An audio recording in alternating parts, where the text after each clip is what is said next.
চাই না। আপনারা কোন লজ্জায় বাস ক্ষমতায় দিতে চান? আপনারাও তো ক্ষমতায় ছিলেন, বলেন 3-3বার ক্ষমতা। 3-3বার ক্ষমতার ইতিহাস অনেকে হয়তো জানে না।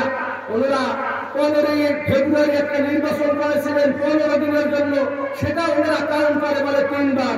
আমরা মেনে নিলাম আপনারা 3বারই ক্ষমতায় ছিলেন, কিন্তু আপনারা ভুলে যাবেন না, আপনারা যখন ক্ষমতায় ছিলেন বাংলাদেশ পর 5বার বিশ্বের ভিতরে দুর্নীতিতে চ্যাম্পিয়ন হয়েছিল। চোর আর বাটপারের দিক থেকে বাংলাদেশকে চ্যাম্পিয়ন করে আবার ক্ষমতা আসতে চান। আপনাদের মধ্যে নির্লজ্জ থেকে বাংলাদেশের মানুষ ক্ষমতায় রাখতে চায় না। তাই আসুন, হযরত পীর সাহেব চরমনাই, যার ব্যাপারে আজ পর্যন্ত কোন মানুষ একটা খারাপ মন্তব্য করতে সাহস পায় না, কথা ঠিক।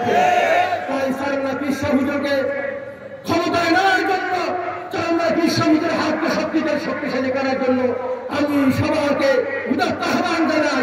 সর্বশেষ একটা কথা বলতে চাই, আমরা সোনার বাংলা দেখেছি, স্বাধীন বাংলা দেখেছি, সবুজ বাংলা দেখেছি, ডিজিটাল বাংলা দেখেছি, কিন্তু ইসলামের বাংলা আমরা দেখতে পাই না।